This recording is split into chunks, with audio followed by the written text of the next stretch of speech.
Hey y'all, we know this video is long, but it's somewhat necessary to give an actual view on building a wizard.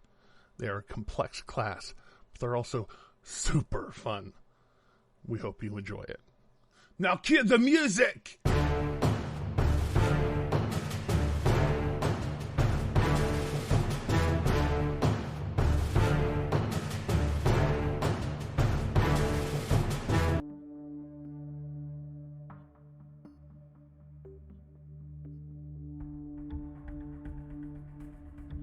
Taking us back to the class! One thing before we do reach level 2, an important part of level 1 is arcane recovery.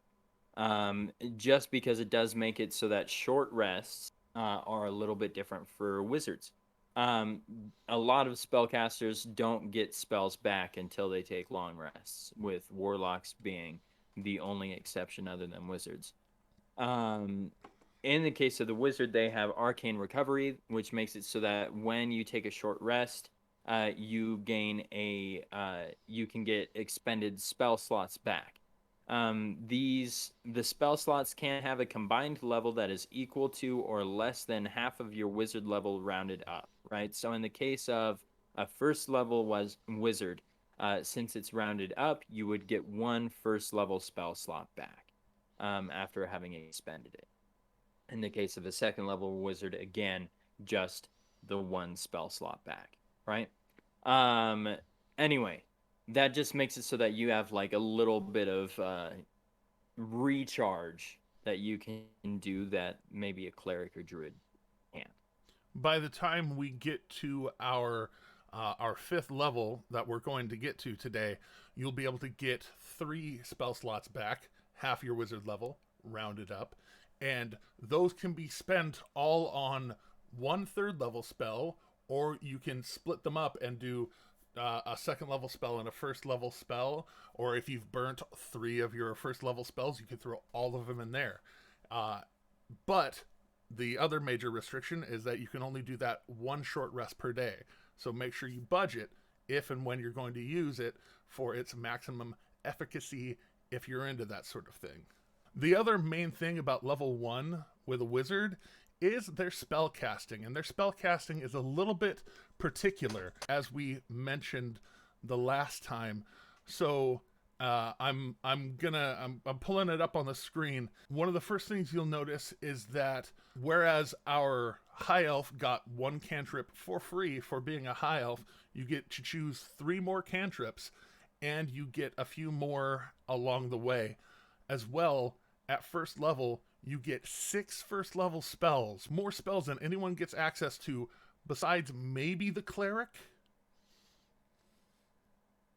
Yeah, you get a whole bunch. But even if you can't prepare all of them at the same time, you are spoiled because you are also a ritual caster who, as we talked about before, can take a spell that they know and use 10 extra minutes beyond its normal casting time to cast it without using a spell slot.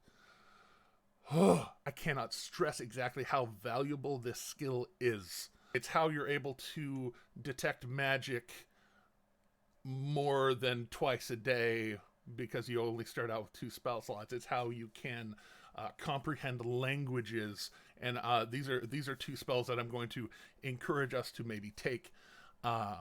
But as well, you get to keep these in your spell book, and even if you don't have the ritual prepared for the day, as long as you have your spell book on you, you can cast them as a ritual without having them prepared, which is super cool, and one of the things that sets wizards apart from, say, clerics, druids, bards, your other ritual casters. As well, each time that we level up, we get to pick 2 more spells to put into that book, where I've seen some DMs go and talk about, how does it make sense that they just suddenly know 2 more spells? The whole idea of a wizard is that they are constantly learning, constantly working on their spellcraft, trying to improve things that they know and work on stuff. So if you want to put more flavor into your wizard, you at the end of each day, have out your spell book. Just be taking little notations. As a player, be thinking about where you want your next level to go. What spells are you working on right now? What are you like? What is your wizard trying to do to tinker with magic to make it work for them? Which brings us into the spell list. So right now there's prepared spells, 0, because we don't have any spells prepared. Spell book, currently no known spells. So I guess we gotta go in and add some spells. We've already got message, so even though it doesn't have that checked off on here, it will be on our list when we get to the main screen. What cantrips should we start out with our wizard? Great wizard cantrip is Mage Hand. Mage Hand, a very quintessential spell. You summon a magical hand, and it can do some small, simple, almost servant-like things. You know, pour a pitcher, open an unlocked chest, open an unlocked door, etc. The thing to remember about this spell is that it's only within 30 feet of you. It only lasts for a minute. Thankfully, it's not concentration, because it's not super powerful. It can't, it can hold a dagger for you, but it can't jab somebody with it. It can try and just hit a tripwire for you, but it can't disarm the trap for you. That's something that another class can work on, which I think we've talked about before, but eventually we'll get around to showing you how an arcane trickster works. I think like the big appeal to the Mage Hand for me for a wizard is it's kind of like an automated lab assistant that can do the menial aspects and sometimes also the more dangerous aspects of your arcane experiments, right? Maybe you're about to pour in the last implements of a new potion that you've been experimenting with, and you don't know how the potion's going to react, right? It's a fairly menial task, one that a mage hand can do without breaking the rules, but also one that if you let the mage hand do it, you can be 30 feet away when the thing is poured in case it explodes, right? Even a fireball, even a fireball has a 20-foot radius. Exactly. So you're well out of range of most dangerous after effects of arcane aftermath. And so that, to me, is the reason why Mage Hand is so appealing. Along those same lines, you will hear me often and always espouse the amazingness that is the spell Prestidigitation. And it is describing itself as a minor magical trick that novice spellcasters use for practice. But then it goes into the effects that you can do with it just via the list. And let me tell you, it's so versatile.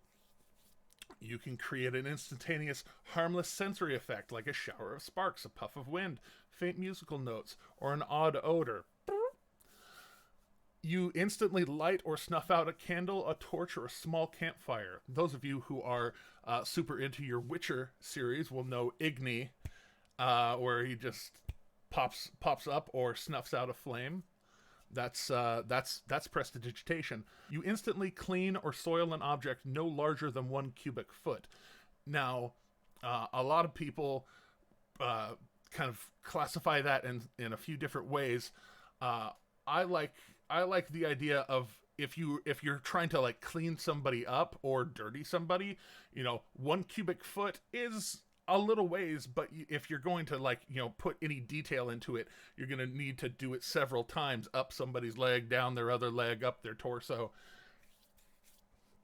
Takes a second. Yeah, it takes a second. Takes a second to work it out.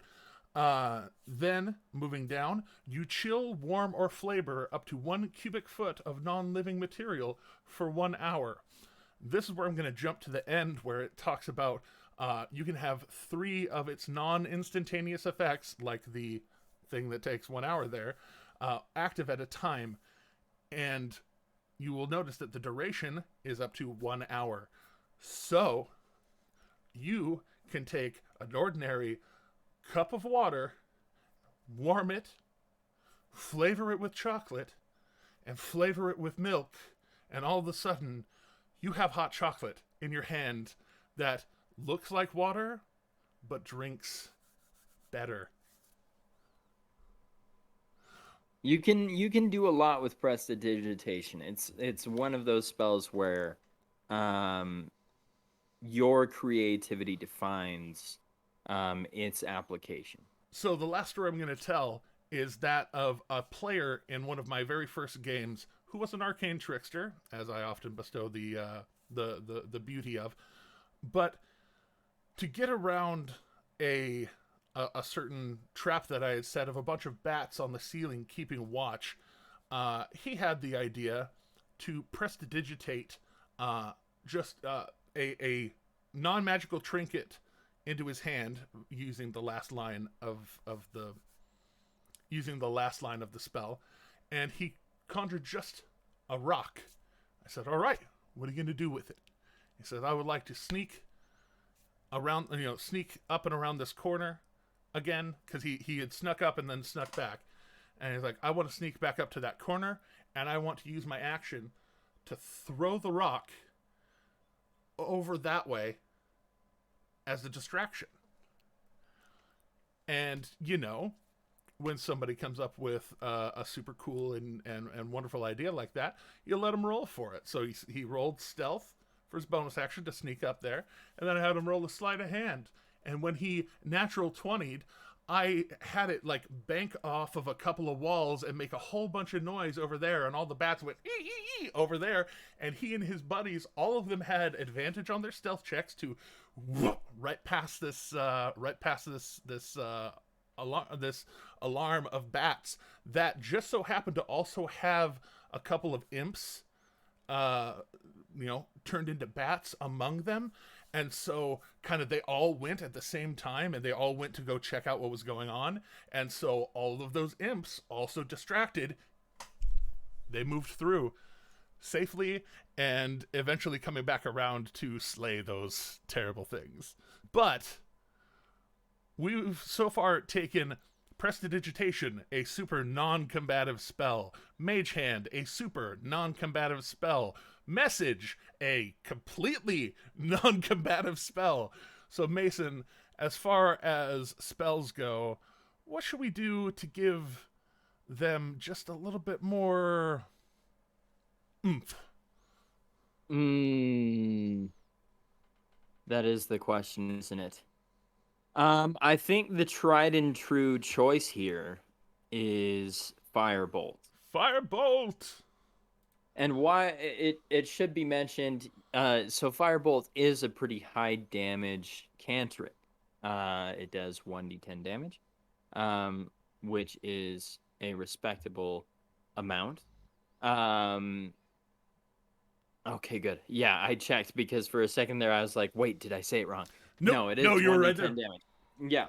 The one potential downside to Firebolt is there are a fair number of monsters that do have resistance to fire, which means that you would do half the amount of damage that you usually would do with Firebolt, which is a bummer. But it is, I think, still, if you go through the list of damage dealing cantrips, there's, ice damage, there's poison damage, there's a lot of different kinds of damage, and all of those will have some monsters that resist against them at some point or another. So I would posit that the best choice, the most consistent choice for an archetypal wizard to deal damage would be the Firebolt. And cantrips are used at will always. Your wizard can just tap their staff on the ground real quick, and just all of a sudden the Firebolt just streaks out of the top of their staff. No worries. Tried and true. And eventually you can start getting into the territory of your Chill Touch, which also has a range of 120 feet, but does necrotic damage, a little bit less, but also makes it so that your target can't regain hit points until the start of your next turn, and until then the hand clings to the target. So eventually we might want to take that. I think we get another cantrip before the end of our levels, so that's the one that I am going to incept into our minds, maybe think about recommending for later. But Now we get to the hard choices. We get 6 spell choices with our first level. I think the like classic D&D spell seen nowhere else. Magic Missile. It's a damage dealing spell. For those of you at home that have never used it, you do not have to roll to hit with it, right? So frequently when you attack, you either have to roll to hit or your enemy has to roll to evade or withstand or overcome whatever you are doing to them. Magic Missile is one of the only instances where that is purely not an option.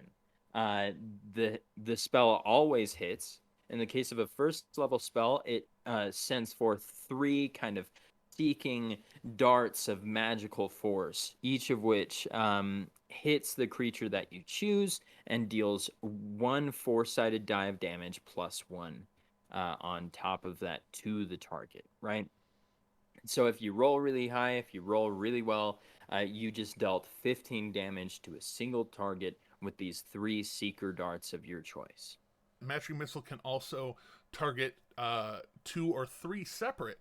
When you are conjuring it, you decide what level you're casting it at, which lets you know how many darts you start out with. 3 plus if you go above level 1. But as you're conjuring them, you can point those darts in 2 or 3 different directions as well, and then the big controversy of Magic Missile, as I've seen it, is do you roll multiple d4s or do you roll 1d4 and multiply it per between all the darts? I personally have actually had a change of heart on this in the last year and a half. My first couple of years of play and running stuff, I was all about that. Roll all the clickety-clacks because, well, rolling more dice can be a lot more fun. Players like to roll dice. We've talked about this before. But as far as making it fair and making it good for what it's supposed to be, which we'll get into in a little while, rolling it does say a dart deals 1d4 plus 1 damage to its target. And it talks about all the darts striking and all so it only talks about rolling 1d4. And I actually like this. Because, and I'm going to tell you a because, not only because of higher level magics within the Evoker spell school, but also even at level 1, even if you are not an Evoker, which we are, spoilers, thinking of making our wizard here, you can also get Bardic Inspiration. And using some of the newer rules that have come out, if you are Bardically inspired and you are doing damage on a spell, you can roll that d6, d8, d10, or d12 into the damage of a spell. If you roll 1 Magic Missile die, and then you add on the Bardic Inspiration onto that, all of a sudden that between 2 and 5 swings to between 3 and 10, and it's good. It's really good, and it makes your spell go way further. And you can instead of guaranteeing you're gonna do like at least 6 damage to a target, you're gonna guarantee you do a lot more damage. Okay, so that's mine. Jer, what's yours? My first quintessential spell is the absolute foil to Magic Missile. It's the shield spell, where no matter what we do, a wizard is very likely not going to have a super high armor class. That is because they start out with no armor proficiencies. That's because while everybody focused on the blade, they focused on their books. And if you know, you know. But this is one that takes a reaction, specifically a reaction where you are hit by an attack or targeted by the Magic Missile spell. You very quickly just reflexively throw up a barrier of force until the start of your next turn. You have a +5 bonus to your armor class. So whereas we are starting with a +2 in dexterity, that'll make a base 12 into a base 17. And then, including against the triggering attack. So someone's about to hit you, like square on, stab you right in the chest. You just go, bop, and arcane force stops it. And then, if somebody's targeting you with a magic missile, and you see those lovely, super powerful, overcharged, 10 damage per bolt coming at you, about to murder your 9 little hit points, you just go, stop, and all 3 of them just boom, boom, boom, like cannon fire against a Gungan shield in episode 1. We don't talk about episode 1 often, but when we do, it's because we have certain fond memories of it. But just boom, boom, boom, nothing. You can't touch this. It's a good choice for the second spell. We're gonna go with Witch Bolt. I think just classic first level spell. That's not an SRD. Oh, it's not? I know. Why would they leave it out? It's a good spell. It's a good spell. Frick me. I'm gonna go with Burning Hands, since our wizard here is an evocation wizard, should have evocation spells. Just got to make sure we get another one up on the board. Burning Hands is great. It's particularly good for if you've got enemies getting far too close to your wizard. You want to get them off of you. Your wizard just, bam, slaps the hands together, or whatever you decide it looks like. Whatever the case, a wedge of fire, 15-foot triangle, 15-foot cone. My apologies, not triangle, because it is 3-dimensional. 15-foot cone erupts from the wizard. Everyone within that cone must make a dexterity saving throw in order to avoid the damage. In the case of a failure, they take 3d6 fire damage, or half as much on the successful save. Also ignites anything that's flammable and is not being worn or carried in the area.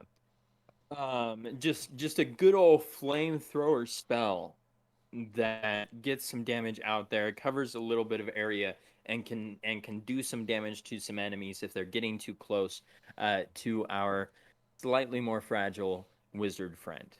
Same kind of thing we were talking about before, of a bread and butter kind of wizardy spell. Just tap the staff and it just shoots a little bolt of fire. Two-hand the staff and point it at somebody. That's really threatening, especially when a little bit of fire is there, and all of a sudden it's a little tiny dragon's breath of fire. Moving on to some of the more ritual spells that we had talked about before. My first pick for that is Find Familiar. Now, I would think, for the most part, a dungeon master would allow a wizard to start with their Find Familiar conjured already, without costing them extra money. Though, if they don't, you should be able to take your starting 10 gold that you had from earlier and devote that into a conjuring of Find Familiar. And so you can start out with your owl, your hawk, whatever it is that you want to start out with for your little familiar buddy. But it has a few caveats. One of them, of course, the material component. We haven't had to worry about that with the other spells that we've talked about, but with this one in particular, it's 10 gold worth of charcoal, incense, and herbs that must be consumed by fire in a brass brazier. That can be reflavored a little bit. Like, you don't have to... I flavor it that you can just put it in, like, your mess kit pot and just cook it over the fire, what have you. But it does have to be 10 gold pieces worth of stuff, so you can't just do that with a component pouch. You can't just do that with your staff. You have to pause and burn and take an hour and 10 minutes, because it's an hour-long casting time, so there's almost no reason to burn a spell slot on it unless you have a very specific 1 hour time limit that does not also give you an extra 10 minutes. Those are very few and far between, so most likely this is going to always be cast as a ritual, never actually prepared, something that you keep on your list at all times. And it also has some very particular applications. The spirit takes an animal form that you choose: a bat, a crab, a cat, a frog or toad, hawk, lizard, octopus, owl, poisonous snake, fish, rat, raven, seahorse, spider, or weasel. The spirit takes its form within range of you, and the familiar has the statistics that you gave it, though its creature type is either celestial, fey, or fiend, your choice, instead of beast. So spells that would normally affect a beast, such as beast sense or speak with animals, won't work on your familiar because it's not a beast. Yep. Find Familiar is an excellent spell. It was the one that I was debating on picking instead of Burning Hands. It is yet another one of those spells where your creativity defines its usefulness. And it also just, I don't know, it's nice for your wizard to not just be entirely lonely and to have their little animal friend, their little fairy or fiend or aberration animal friend. Celestial. It also gives you an extra character to control on the field, so when you conjure it, you have to keep that in mind. It rolls its own initiative and acts on its own turn. The familiar, and I can't stress this enough, can't attack, but it can do basically anything else as far as an action And you goes. can channel your spells through it, right? Yeah. So while it cannot attack, you can do attacks through it. Yeah, when you fly it up, you can actually one of my favorite things is to have the familiar kind of work together with you. You know, you have it kind of dash up and get ready to go, and then it has to use its reaction for you to cast a spell through it, and you have to be within 100 feet of it.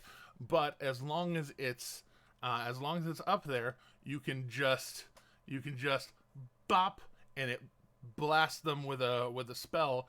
When the creature's turn comes around again, it can just fly away or run away, depending on whether it's a weasel or a bird or what have you. I love an owl. And I'm going to tell you why. Because owls have an ability called flyby, where if they fly into a situation, you can in fact just have them fly in, do the spell, and fly away. So this is where we get to talk about, for just the briefest second, the idea of holding an action, and specifically holding a spell, where you and your familiar go on different turns. You, as a spellcaster, can, however the turn order goes, you might have to hold a spell and wait for your familiar to get up in range for you to be able to let it go. And that spell has to be touch, so it has to be a very specific type of spell to be able to work. But you hold that touch spell, your inflict wounds, or whatever it ends up being, and your familiar flies up, and then you use your reaction to release a spell. Your familiar uses its reaction to release a spell, and then with an owl, just keeps on flying, because flyby lets them not incur attacks of opportunity. So they fly in, fly out, you do some massive slap to them, and the enemy has no recourse because you're smart. But last but not least, speaking of having your little familiar friend, as long as it's within 100 feet of you, not only can you release a touch spell through it, but you can also talk to it telepathically, communicate with it telepathically, and you can use your own action to become blind and deaf to the things directly around you, making yourself very vulnerable. So don't do this unless you are safe or surrounded by friends. But you're able to see and hear through your familiar up to 100 feet away. So you can have your owl, your weasel, your rat, your fish go 100 feet in a place that you're not sure about, or maybe you can't breathe down there, but your little fish can. You can go exploring real quick, see if within 100 feet there's a little air pocket so that you can try and go down and explore. Familiars are great friends, not food. Yes. Yes, yes, yes. If you try to eat them, they'll just disappear into whatever planar space they came from. So don't try to eat your familiar. It will do you no good. My last choice, I will have Identify, which is a very useful spell. It does use a pearl worth at least 100 gold pieces, though it does not like some spells when it uses these materials, these price-based materials, they destroy them in the process, particularly like resurrection-focused spells do so. This one does not destroy the pearl, but the pearl is involved. Even if you've got your spell casting focus, since it has a monetary price on it, it is involved. You choose one object that you must touch throughout the casting of the spell. If it is a magic item or some other magic imbued object, you will learn its properties and how to use them, whether it requires attunement to use, and how many charges it has, if any. You learn whether any spells are affecting the item and what they are. If the item was created by a spell, you learn which spell created it. If you instead touch a creature throughout the casting, you learn what spells, if any, are currently affecting it. So, in short, the Identify spell is the diagnostic of a wizard, right? If you've got a buddy who you're pretty sure is cursed, you can figure out what exactly is going on with them, what kind of curse they're dealing with. If you have a friend, loved one, acquaintance, or total stranger who has a magic item and wants to know what it is, you can also discern that for them with remarkable precision. It is also very conveniently a ritual spell, which means that you can take a seat and cast this over the course of 10 minutes instead of its usual casting time of 1 minute, and not use a spell slot in order to cast this particular spell, leaving that spell slot open for you to cast a Find Familiar or Burning Hands or Magic Missile. So, that is my final choice for the first level spells. Keep in mind, we are putting this character up to 5th level, so we have just so far to go. So far to go. So, the only other thing I'll add on to that is that, very specifically, Identify can tell some very specific things. One thing that it can't tell is cursed items. And that is something that you might have to watch out for with one thing you might have to watch out for with the Identify spell, because it doesn't immediately tell you that an item's cursed if anything's weird about it beyond just, what created it. You may also want to use your Arcana skill that we have given to kind of do either a pre or a post Identify spell look over of an item, just to make sure, hey, I see this, and this glyph. What's this little extra glyph over here? Is that good, bad, or indifferent? It could be good, it could be indifferent, or it could be very, very bad. There are devious dungeon masters such as myself who will throw cursed items into a game, though not so often that it's absolutely like everything. I have to check it. I have to check everything just to make sure it's not cursed. Like, it's something that I was going to bring into the convention that I was going to do a presentation at. That no longer happened. Punishing your players is not something you should do all the time, and you should do it in varying ways. You shouldn't always throw a cursed item at them in every loot drop. You shouldn't always have a gas trap that'll go off no matter what. There's certain things that you do just sparingly enough to keep just a little bit of paranoia in the back of their minds, but not so much paranoia that it's actually true, that they do actually need to be worried all the time. If they are paranoid, great, you've done a good job. But if their paranoia is always warranted, then you might be trying to punish your players too much. Yeah. Yeah. Agreed. But for our last spell, as much as my reflex is to give them mage armor, because mage armor gives you that little extra boost of your armor class becoming 13 plus dexterity, which is already pretty respectable for a non martial character. I really like the idea of Thunderwave. Thunderwave, and especially for our evocation wizard, is an evocation spell that has a range of self. So it comes directly from you, but it makes a 15-foot cube, which has to be touching you, originating from you in some way. You can't just thunderwave like somewhere further away from you and just make a thunderclap. It has to come from you. But a 15-foot cube, cubes. A 15-foot cube around you takes 2d8 thunder damage and pushed 10 feet away from you, or if they succeed, take half as much damage and not pushed. One of the things that I've learned, again, things that I've learned in the last year, is that a thunder wave does not have to go. It doesn't have to be just on the edge of you. You can center it and put you at the center of the 15-foot cube. As cubes are defined in the player's handbook, you can be touching it from the middle of that cube and not affect yourself and affect everything around you. You can Nova Bomb from yourself, and it's chef's kiss.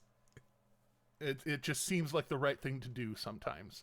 Sometimes you're really in close proximity to some of your friends, and if you put that 15-foot cube way out there, it's gonna hit one of your friends. You really don't want to do that, but now that we've got our 6 spells, we'll talk about exactly how to avoid that in your own way here in a minute. We've added all of our spells up into our spell book. Now, let's go into our spell book and pick 4. We have a choice of 4, that is 3 intelligence and 1 level of wizard. What spells are we going to prepare today? I'd say let's prepare all the spells that aren't ritual spells. Get our Burning Hands, our Magic Missile, our Shield, and our Thunder Wave. Agreed.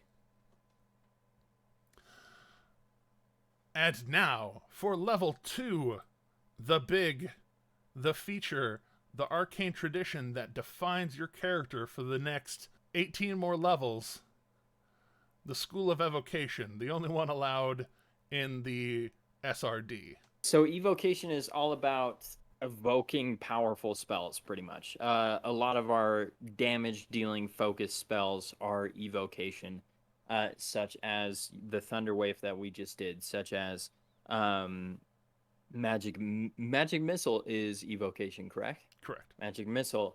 A whole bunch of different spells of this kind. Later on, spells such as Fireball, right? Which just kind of the classic 5th edition D&D spells. A lot of them are evocation focused. As a result of choosing the School of Evocation, we gain access to 2 evocation abilities. We get the Evocation Savant. This particular trait, this particular ability is one that you get for most wizard schools that you get involved in. If you pick divination savant, so on and so forth. What it does is it makes it so that when you find spells that you want to add into your spell book, outside of just leveling up and getting new spells that way, usually that takes some time, that takes some money.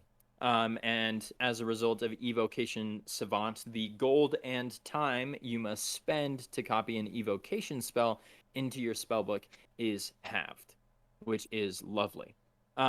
You also get the Sculpt spell feature, which Jer was just hinting toward with what he was talking about with Thunderwave. Beginning at second level, you can create pockets of relative safety within the effects of your evocation spells. When you cast an evocation spell that affects other creatures that you can see, you can choose a number of them equal to 1 plus the spell's level. Chosen creatures automatically succeed on their saving throws against the spell, and they take no damage if they normally would take half damage on a successful save. So, like with Thunderwave, you can blast it out at first level and pick up to 2 people in that 15-foot cube to not take any damage and not be pushed, and they just they feel relatively safe. So you just clap your hands, and everybody else except your friends just get popped. With a spell like your Flamethrower Burning Hands, the whole idea of sculpt spells actually makes me it makes me imagine the idea of like with the Thunder Wave, maybe you're slamming your staff on the ground and the wave weaves its way around your friends and through your enemies. Maybe with your Burning Hands, you fire off the fire and you just start twisting your staff a bit, and it weaves its way around, and it, this dragon or phoenix or some shape actually comes out and flies around. You can kind of flavor it in a lot of different ways. Whereas we're putting the cart before the horse, talking about Fireball at this level. We are going to talk about it, so we might as well talk about it now. Where Fireball is a 20-foot radius spell, where it's basically 40 feet across, that you just annihilate, and it's a 3rd level spell. And most D&D parties, much like the one we are building, are about 4 characters, and you might have an NPC with you, something to help round out the party a little bit. You can be in the middle of the battlefield with this evoker and just drop a fireball at your feet, and all of a sudden, with the Protect 4 that you can do 3 plus or 3rd level plus 1, you can protect yourself and 3 of your friends and just have this fire snake around and just blast everybody else around you. Flavor. At 2nd level, we only get 1 more 1st level spell slot, right? And so both of the spells that we get to choose at 2nd level will still come from 1st level. I will recommend at least 1 ritual and maybe 1 not so ritual. Sounds good to me. For our careful caster that uses a mage hand, I'll suggest the ritual Unseen Servant, as that is one that, very much like the mage hand, can be pretty useful. It's essentially a mage hand that lasts an hour. That's a ritual spell, so you can take 10 minutes to cast it up, and an invisible, mindless, shapeless medium force that performs simple tasks at your command comes into being. The servant comes into existence in an unoccupied space. It actually has an armor class of 10, a hit point, and a strength of 2, and surprise, surprise, very much like the mage hand, can't attack. If it drops to 0 hit points, the spell ends. And on your turn, using a bonus action, you can command the servant to move up to 15 feet and interact with an object. Pick it up, put it down, do a thing. It can perform simple tasks that a human servant could do, such as fetching things, cleaning, mending, folding clothes, lighting fires, serving food, and pouring wine.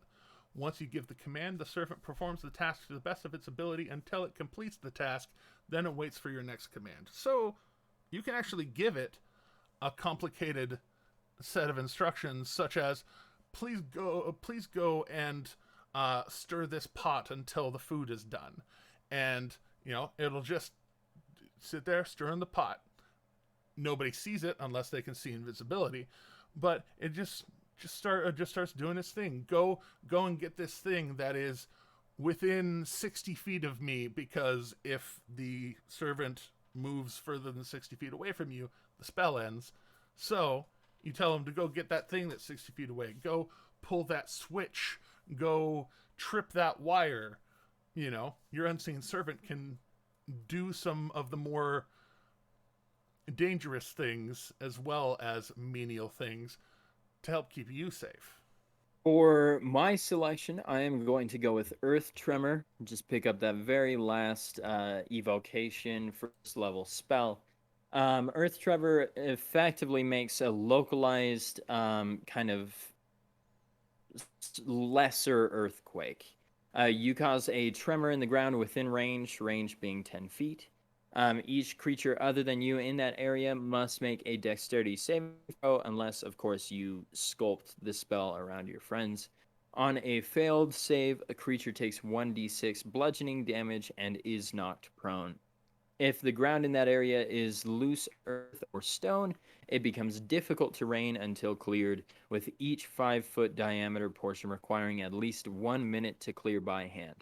So, this can deal some damage, but it can also be used in some pretty effective fashion for kind of crowd control during the course of a fight. Maybe you and your friends need to retreat and you want to make it harder for your enemies to follow. You can do some earth tremor and make the ground, maybe you're in a cavern and you cast the spell and just all the stone around you starts crumbling and things like that.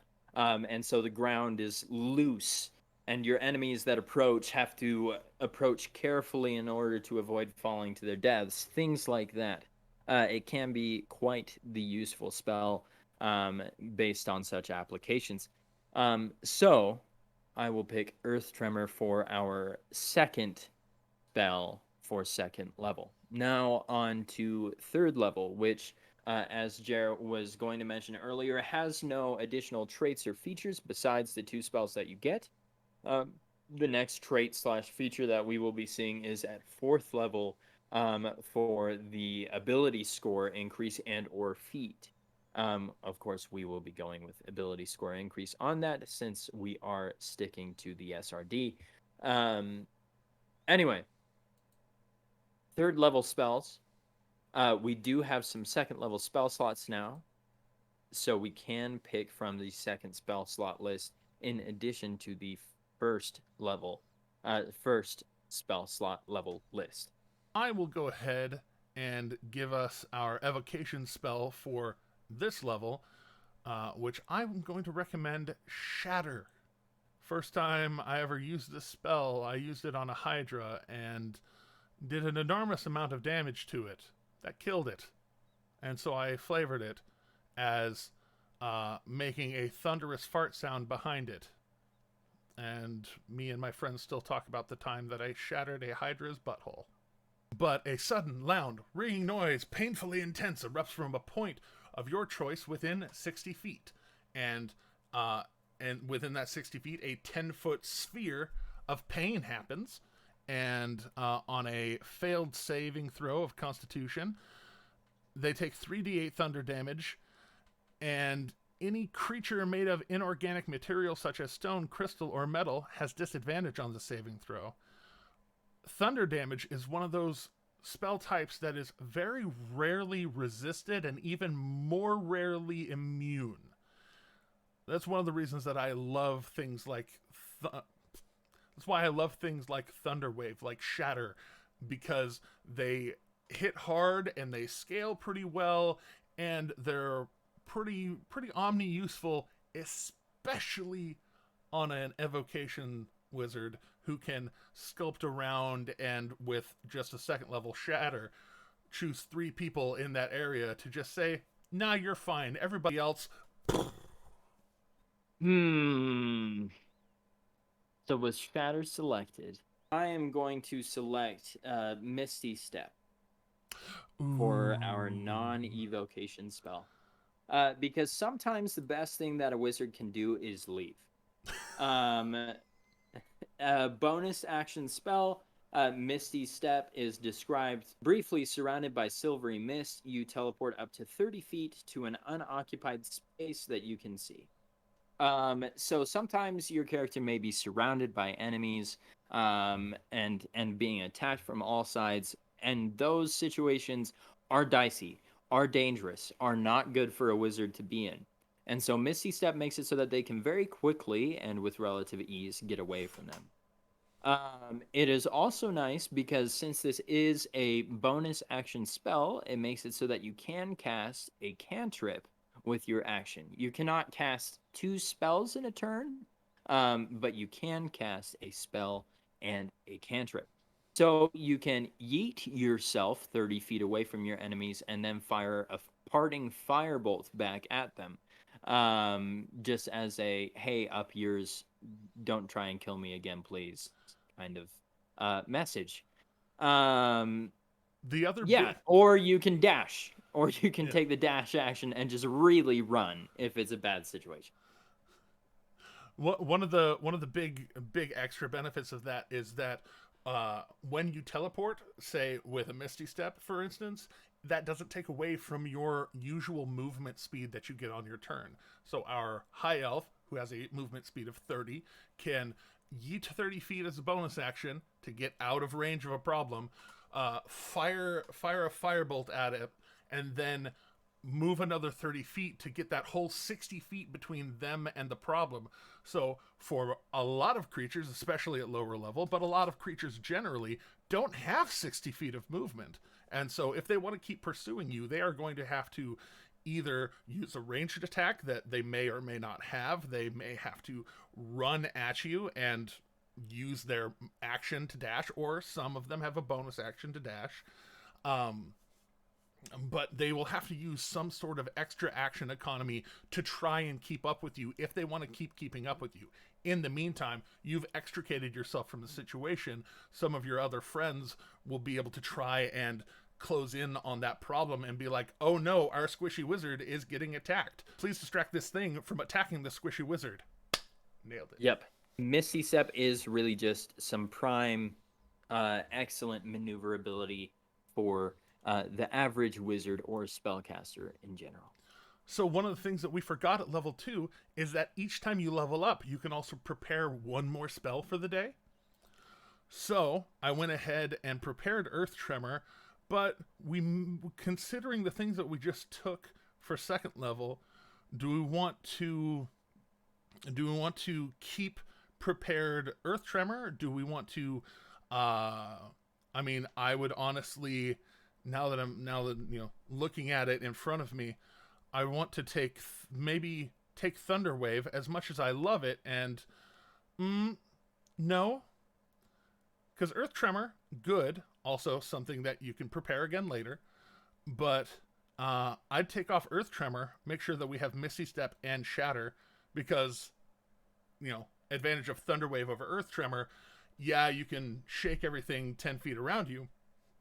Thunder Wave, again, like with Misty Step, if something gets up on you, you can just Nova and try and throw it away from you and then extricate yourself from the situation. And leave.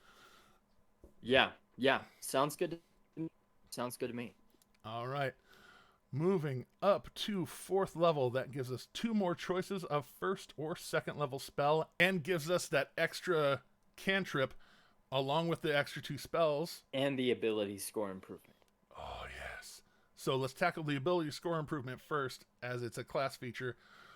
With our ability scores, we have our uneven scores are strength, dexterity, and wisdom.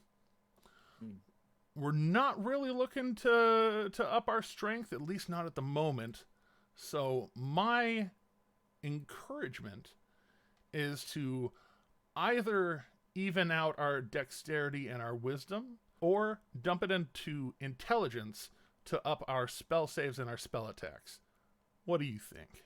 I think let's go ahead and put the 2 into intelligence. All right. Popping the 2 into intelligence, give us the intelligence of 18, and make our evoker have even more power. Spells that take into account the intelligence modifier get stronger. Everything gets a little bit better with your wizarding life when you have a higher intelligence. Not terribly dissimilar from real life. Not terribly. All right, going in. I'm still a big fan of chill touch, but there's also the idea that we've been touching on, if something gets within melee range of your wizard. One of my very favorite things to do in that case is to have either the frostbite, which is a saving throw, so there's no problem with you using it at point blank, or maybe even shocking grasp. Thunderclap is another good option, right? Evocation cantrip.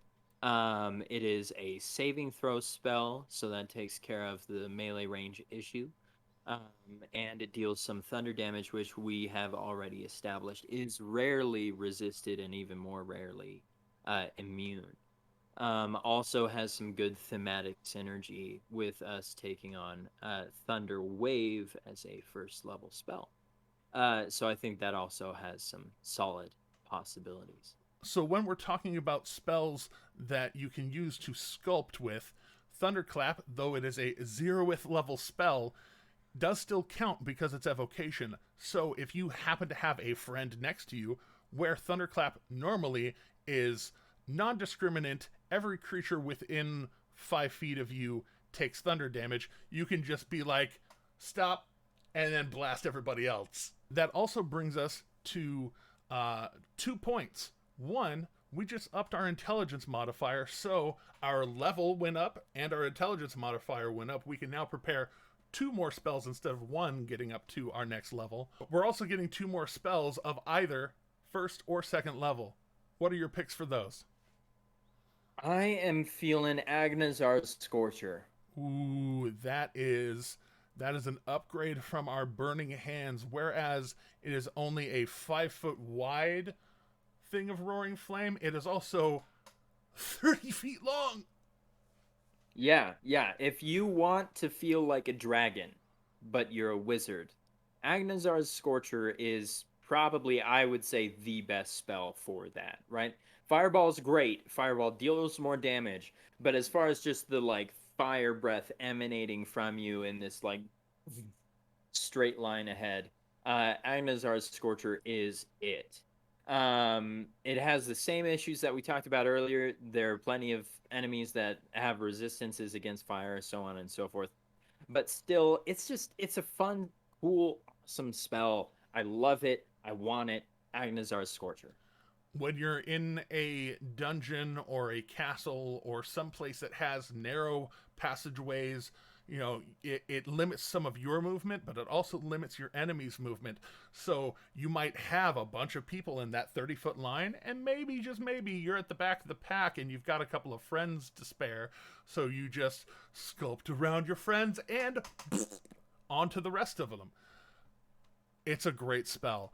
I am going to recommend that we take, maybe it's a step back, but now that we have more spell slots, we have more stuff to work with, my choice is going to be to go back and take Mage Armor. Now that we're a little bit more seasoned adventurer, we have the time and the ability, let's tack on that ability to have just a little more armor class, a little more longevity for your combat caster.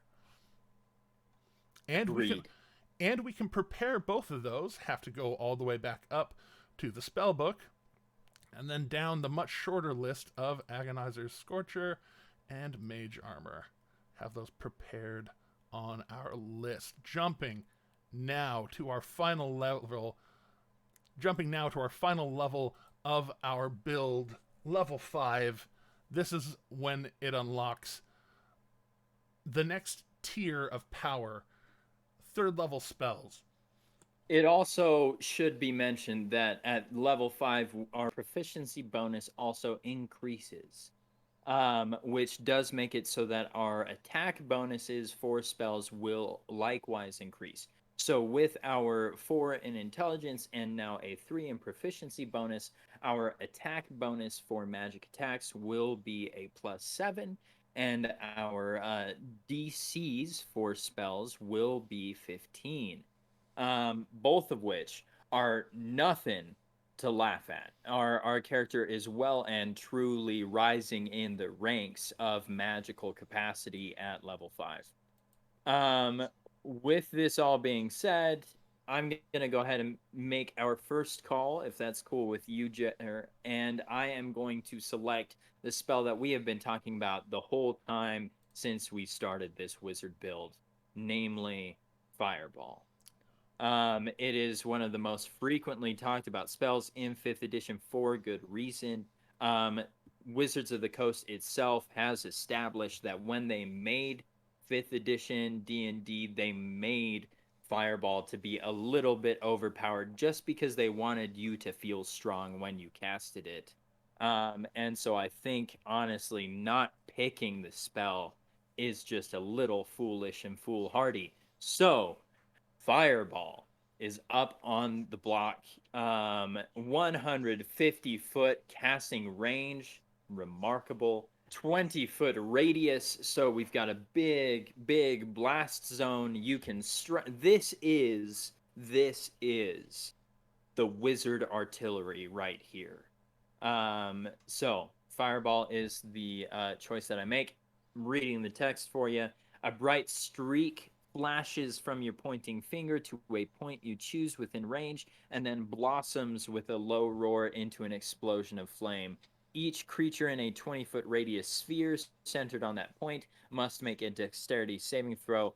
A target takes 8d6 fire damage on a failed save, or half as much damage on a successful one. The fire spreads around corners. It ignites flammable objects in the area that aren't being worn or carried.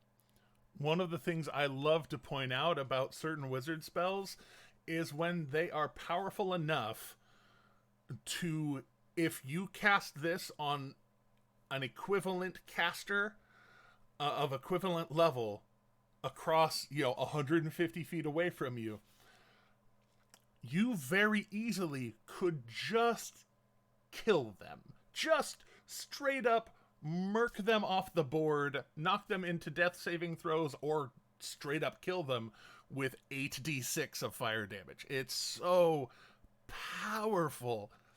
Can't stress it enough. So good. So, Jared, with that choice being made, which one are you picking? My pick, there's a certain practical approach that I have to magic and to casters, and that is that of a very particular choice. That of Dispel Magic or Counterspell. Those two spells have such a veracity for taking care of problems. The choice between Dispel Magic and Counterspell, they're applied differently. Dispel Magic is one that hits for someone who already has a spell on them, and you can shoot it, whether it's friendly or not friendly, on one of your friends or on one of your enemies. If, say, you know that that enemy has a mage armor on them, or has mage armor and haste, or something like that, you can just point at them and just go, dispel, and wipe those spells off of them. Whereas Counterspell is a little bit more of your action, up in the thick of things, making sure that your wizard is up close but not too close. Dispel has a range of 120 feet, where Counterspell only has 60 feet. So you have to kind of weigh your options there. I today am going to say, for our evoker, Counterspell is the one, because it is a reaction. You hit somebody when they are casting a spell within 60 feet of you, and you don't have to speak, and you don't have to have a material component. You just, when you're happy, you know it, clap your hands, and you interrupt somebody who is in the process of casting a spell. If the creature is casting a spell of 3rd level or lower, the spell just fails. So the enemy sorcerer is about to burning hands and barbecue some of her friends. You go, stop it.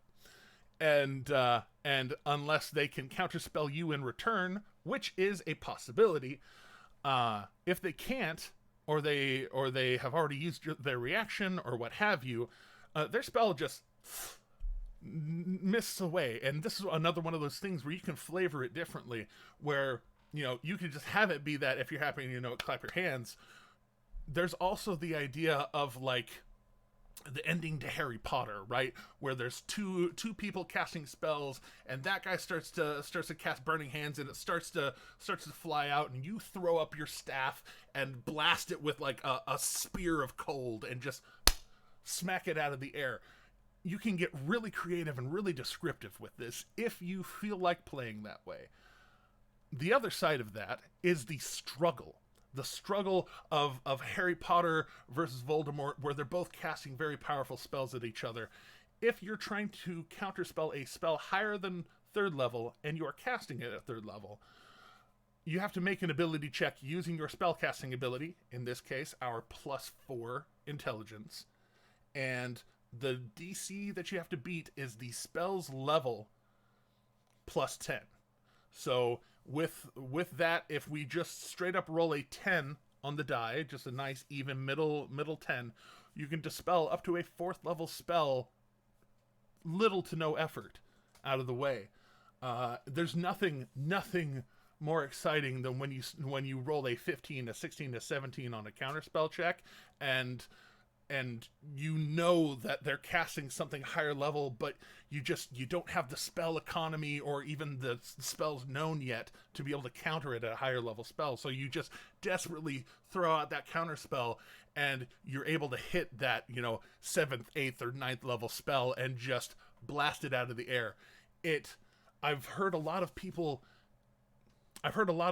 complain about the efficacy, the power of a counter spell, where you can just use a 3rd level slot but have XYZ things get countered out of the air.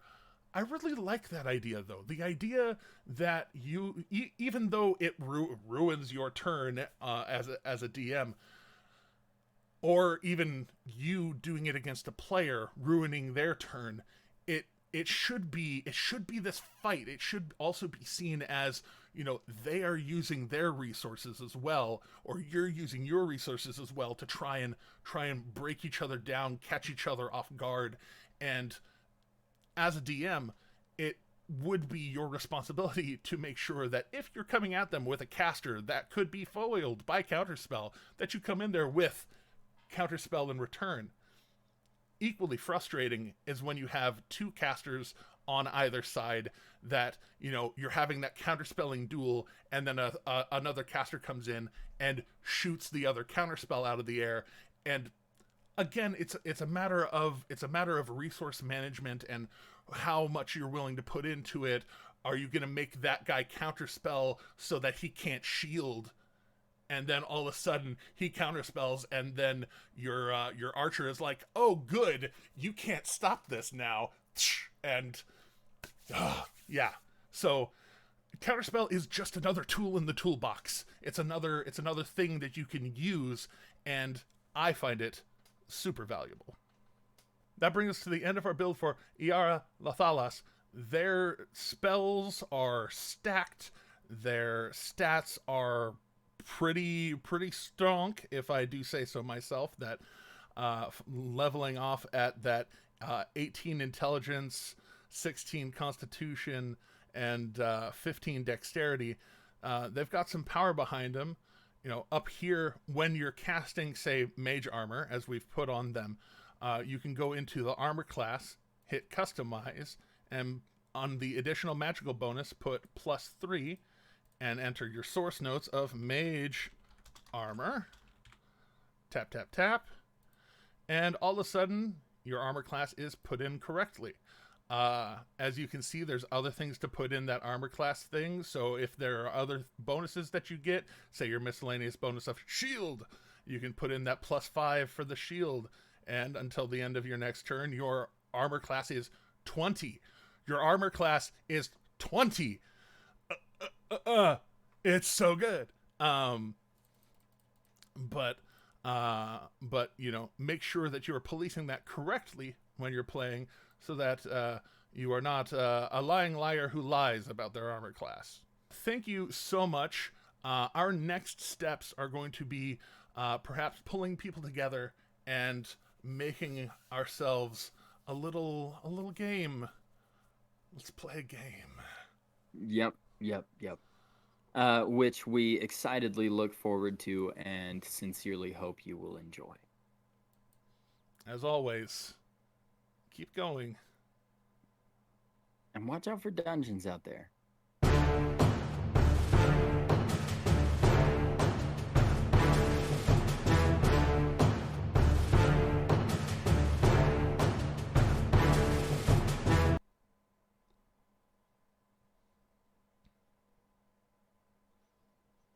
Yeah. Oh, yeah. 10 to 12. 1, 2, 3, 4. Yeah. Melanie, I love you. 1, 2, 3, 4.